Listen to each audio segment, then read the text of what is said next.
sabem que estou descobrindo grandes histórias e principalmente conhecendo novas pessoas no fabuloso mundo da cibersegurança.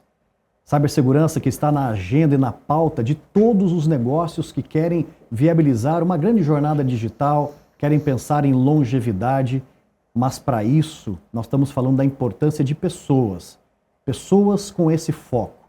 E o meu convidado de hoje tem uma história super legal, que nós vamos conhecer no detalhe, uma jornada técnica, uma jornada de gestão, uma jornada voltada para negócios com Paulo Baldin. Baldin, seja muito bem-vindo, prazer poder te receber por aqui. Muito obrigado pelo convite, estou muito feliz de participar desse processo, dessa jornada com você.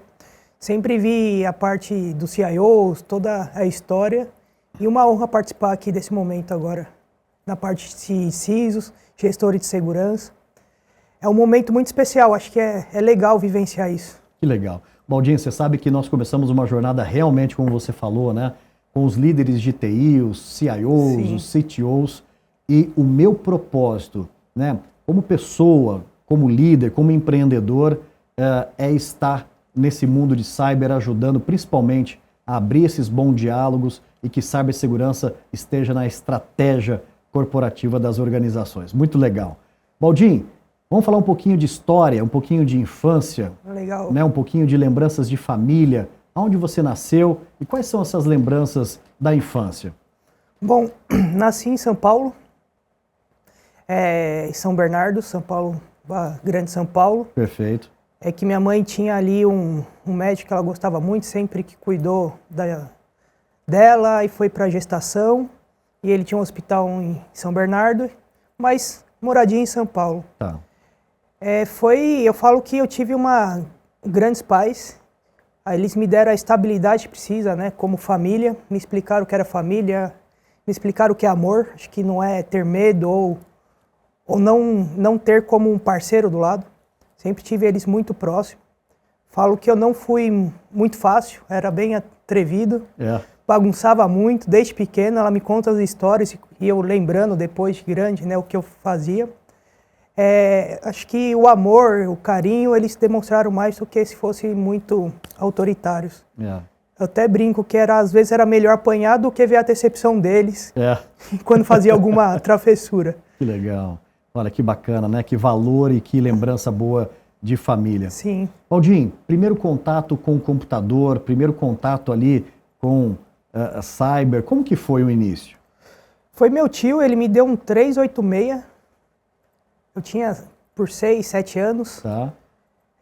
Aquela telinha preta, tudo, as letrinhas verdes ainda. Chegou ali com uns disquete grande. Me explicou como ligar e como desligar e foi embora praticamente, falou para eu entrar nesse mundo. E foi muito legal, porque é ali que eu comecei a ter minhas primeiras experiências com o computador. Eu lembro o joguinho que ele trouxe na época, era o Prince of Persia. Olha só. Ficava horas e horas jogando e era muito difícil. Não saía da segunda, terceira tela, mas não desistia. E aí comecei a aprender a mexer, aí eu comecei a abrir, desmontar. Aí meu pai ficava bravo porque eu ia quebrar. 6, 7 anos montando, tirando aquelas memórias, tendo que colocar de volta. Então foi um momento bem legal, foi bem no início, né? 386, acho que foi um dos primeiros computadores pessoais, de segunda, terceira geração já, com telinha interface, né? Bem, início total da internet, conexão de escada total, Sim. Pouquíssimos conteúdos disponíveis, né? E aí você começa a se interessar por computação, por tecnologia, e aí é o momento de decidir carreira, né? Decidir Sim. um pouco o curso que você precisava fazer. Como que foram os estudos até o momento ali de começar a definir uma carreira, Baldin? Depois eu lembro que eu ganhei o 486, que já era o Windows 95. Era todo um momento, internet de escada, tinha que ficar até meia-noite esperando para conectar. Era aquela sofrência querendo, e às vezes você fazia ali de manhã, de tarde, aí o pai pegava na conta, ficava bravo, tirava o cabo, escondia. Porque pagávamos pulso, Por né? pulso. Era pulso, não era só o provedor. Você assinava o provedor e pagavam pulsos, caríssimos na época. Era muito caro. Eu lembro a primeira vez, primeiro mês que aí eu usei mesmo, nossa, eu fiquei 2 meses sem poder entrar na internet. Para mim, parecia que tinha tirado uma parte do corpo. Mas não era só isso, eu brincava na rua, jogava bola na rua, tinha uns amigos, esconde-esconde, corria, bolinha de gude. Mas eu sempre estava ali no computador também. Aí eu lembro a primeira vez que eu reinstalei o Windows, que era aqueles 20 disquete, um por um. E é ali que eu comecei a gostar mesmo. E estudando, começando em biblioteca, achando amigos nesse meio. Naquela época a gente não tinha noção do que fazia, né? Cheguei a ligar o computador no orelhão para conseguir usar a internet durante o dia. Eu nem sabia o que eu estava fazendo, ainda bem que deu errado. Que hoje eu sei que não seria algo certo a ser feito. Mas aí eu comecei a querer aprender isso. Aí chegou a época do ICQ, a internet escada, speed, né? 128 kbps. Achava que estava voando na internet, né? Se a gente comparar com outro hoje em dia, nosso celular é muito mais rápido do que essa internet. E aí tinha o ICQ, MSN e aquele mundinho de ficar bagunçando com os amigos. Mandava o arquivinho para abrir o CD-ROM dele, depois fechar, lembra? Lembro. Ficar invertendo a tela, só...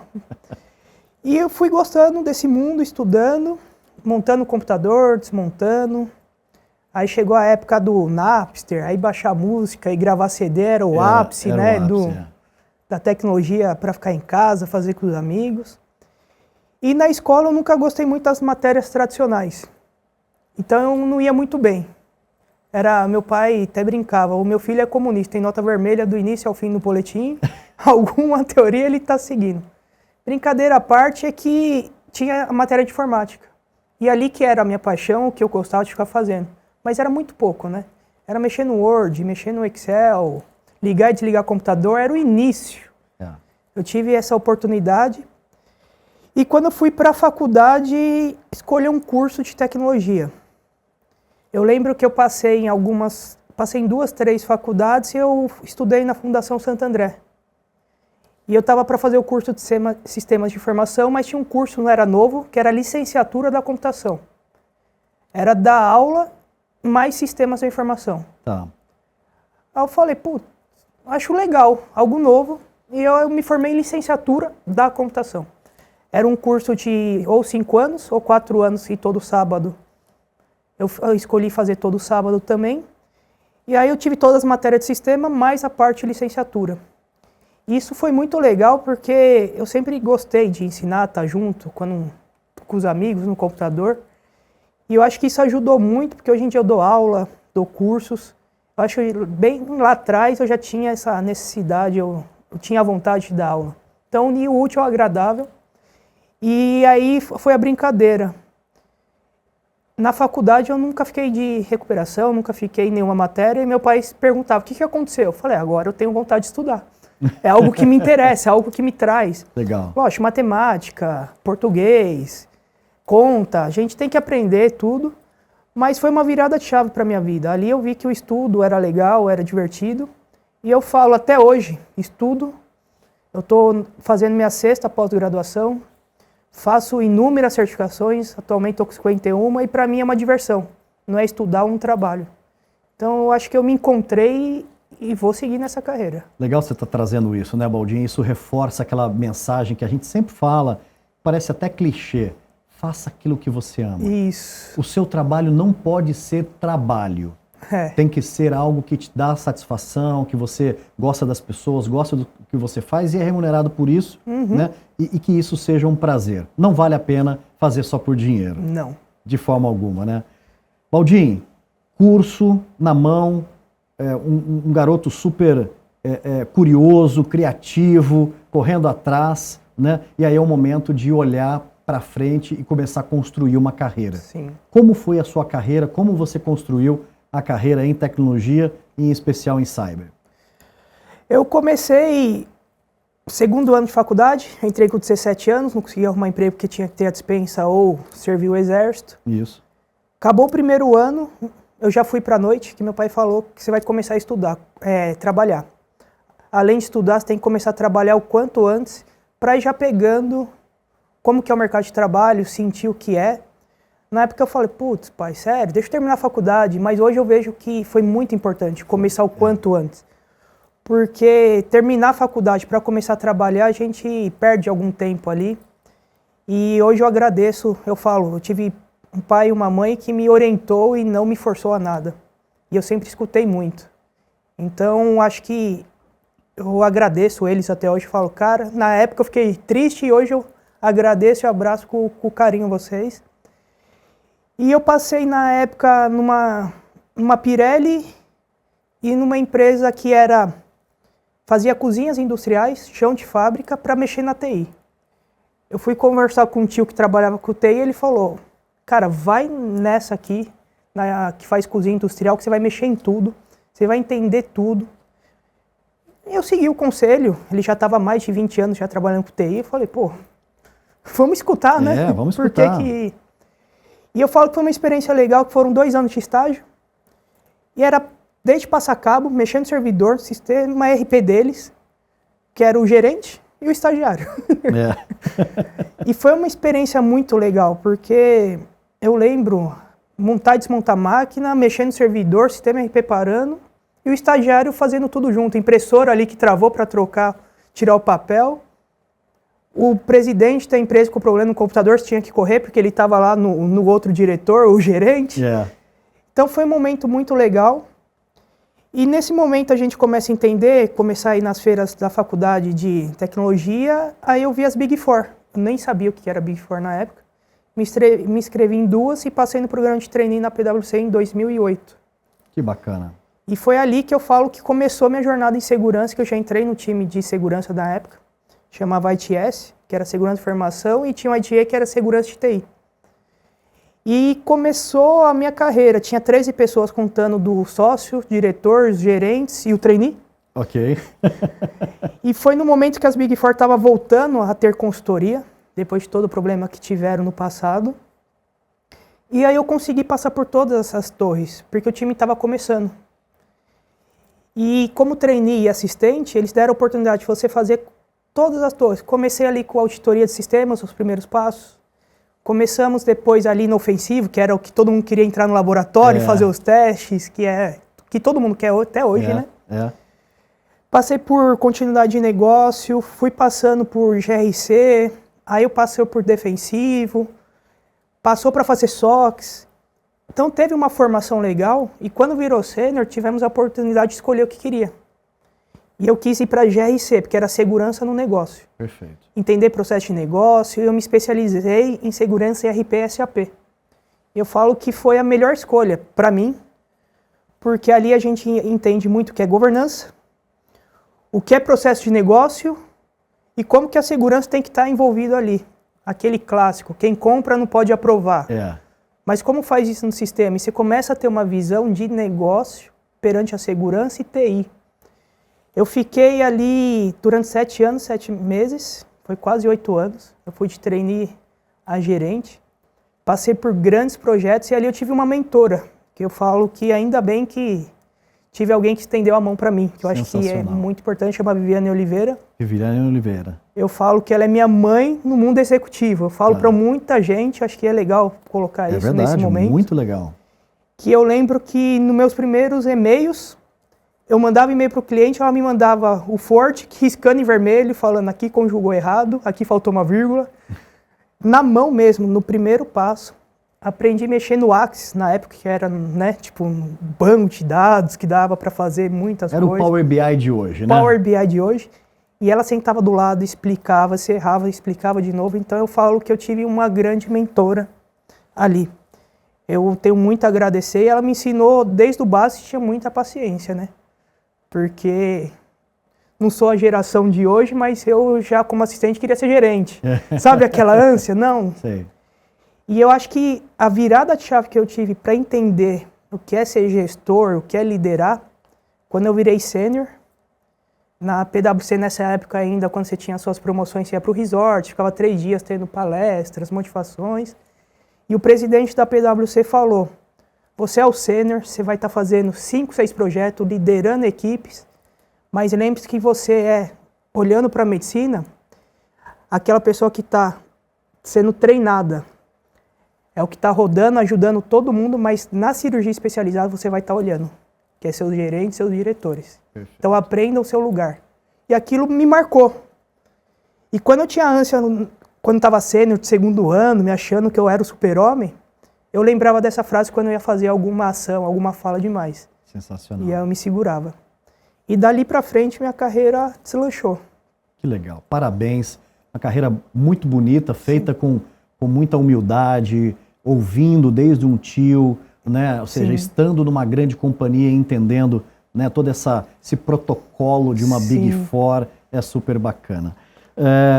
Baldinho, a gente sabe que não é só de momentos felizes que uma carreira é composta, né? Momentos de grande desafio, momento de uma tomada de decisão, momento que você se vê numa encruzilhada dizendo, poxa, vou para a direita, vou para a esquerda. Vem à sua cabeça momentos que te fez parar e você dizer, opa, calma aí, agora eu preciso tomar uma decisão porque isso vai me levar para o lado A ou lado B. Queria que você colocasse um pouquinho disso. Foi no momento que eu decidi sair da PwC, de uma Big Four. Eu estava já praticamente 8 anos, minha carreira toda, trabalhando em consultoria. E eu sempre, ali no início, indo em eventos, só ouvindo todo mundo, tentando conversar com pessoas que eu admirava, olhava. O LinkedIn ainda estava começando, né? Eu acho que nem tinha. E é aquele momento, você tem que saber o outro lado, tem que entender o que o cliente passa, porque às vezes eu ia fazer um projeto e falava, não é possível que contrataram para fazer isso. Qualquer um consegue fazer. Eu não entendia esse lado. Lógico, a teoria sabe, tem que ser um consultor, santo de casa não faz milagre, mas, sabe, não fechava isso dentro de mim. E eu recebi o convite para trabalhar na Natura. E eu sempre admirei, fiz muitos projetos lá, e eu falava, se um dia eu sair daqui, eu vou para cá. Que legal. E eu tive essa oportunidade. E aí eu fiquei durante 2 anos ali. Foi um momento que, sabe, eu vou sair para ir para virar cliente, ainda para onde eu admirava e eu queria trabalhar. Que legal. Uniu as duas coisas. Foi uma decisão muito difícil, porque quando você começa em Big Four, naquela época que tinha todo aquele apreço das grandes companhias, fazendo carreira e você falar, é o certo ou o errado, vou quebrar a cara ou não. E eu pensei, sou novo, vamos tentar. E se der errado, vamos tentar voltar. É ter humildade, te pedir ajuda, voltar, mas ainda bem que deu tudo certo. Eu falo que ali foi uma grande lição também, uma grande companhia. E eu brinco que ali não fazia cosméticos, né? Era uma incubadora de tecnologia e segurança. Então tive muito mais a aprender, não tecnicamente, mas o que era trabalhar numa empresa e estar do outro lado. E entender o porquê que contratava uma consultoria para fazer algo que aparentemente é simples. Toda a parte de politicagem, toda a parte de não ter recurso interno. Você tem um time, mas o time está já alocado, não dá para fazer aquela coisinha. E consultoria vem com uma nova visão, vem com um momento que consegue abrir o horizonte das empresas. Então eu falo que era Brasil e Latam também, foi muito legal. Então me abriu muito mais minha mente. Baldinho, você sabe que você está trazendo uma coisa bacana, que eu queria pegar um gancho aqui. Sim. Tecnologia, cyber, é um negócio apaixonante. Para não dizer viciante, quando você entra realmente no detalhe ali. É muito legal. Tem um propósito muito forte, né? E mais do que isso, é a capacidade da gente entender aonde a nossa expertise, aonde aquilo que a gente acredita e é apaixonado pode ajudar a transformar, pode elevar o patamar ali das pessoas, né? E você está trazendo essa visão do negócio, de como são os modos operantes de uma vida executiva. Como que foi para você trabalho de gestão, gerir uma equipe e sendo um cara que conhece muito tecnicamente? O que foi para você trabalhar essas capabilities de gestão, de visão, desenvolvimento de pessoas? Foi fácil? Não foi fácil e hoje em dia, quando eu tento conversar, mentorar as novas gerações, eu consegui quebrar dentro de mim em 3 momentos isso. Na Big Four, naquela época, ainda tinha o cargo de supervisor, saía de sênior e ia para supervisor, não ia direto para gerente. E você começava a tirar a mão do técnico e começar a ter que fazer gestão do projeto, gestão de equipe, gestão de despesa. Você ser o responsável pela condução mesmo do projeto junto com o gerente. E ali eu comecei a ter as primeiras dificuldades de não fazer uma gestão porque eu estava fazendo tecnicamente. Tá. E eu ser cobrado. E eu falava, pô, meu amigo, mas olha o que eu fiz. Legal, mas seu papel agora é ser supervisor do projeto. E aquilo doía, eu falava, pô, o que eu tô fazendo de errado? E você vai aprendendo, ali tinha curso, tinha muita mentoria, era uma época que se formava mesmo, né, as pessoas. E aí, no segundo ano de supervisor, que eu comecei a conseguir tirar um pouquinho a mão do técnico. Sabe, em vez de eu pedir para revisar, deixa eu já arrumar e já mandar revisado e vamos entregar. Boa. Eu já começava a mandar só para revisão. Ali foi o primeiro momento, mas eu acho que quando me despertou, eu estava num projeto muito grande. E o que é legal nas Big Four? Que você começa como trainee, uma hora você vira sênior, tinha um programa Sol e Sombra, você começava a treinar os trainees, os assistentes e os sêniors, você chegava a gerente, ele estava lá sênior para supervisor, e eu tinha um grande amigo ali.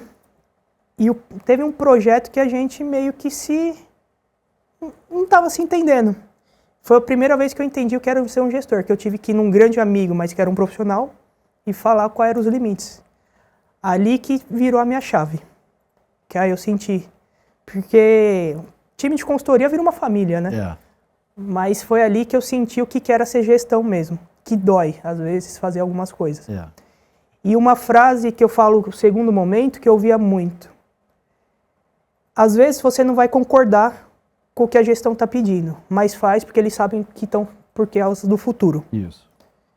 E eu não entendia isso até quando eu tive que começar a fazer isso. Cara, segue por aqui, porque eu sei o que a gente está planejando. E fazer isso as primeiras vezes é difícil, porque a pessoa parece que você está sendo... não está ouvindo ela, que você não sabe fazer gestão, que você é uma pessoa, a pior pessoa do mundo. Mas é necessário algumas vezes. A gente tem que tomar decisões, às vezes, que não quer, mas que é para o negócio e, às vezes, até para a pessoa. Eu falo que é muito mais para a pessoa, às vezes, algumas ações, do que puramente só para o negócio. Que legal.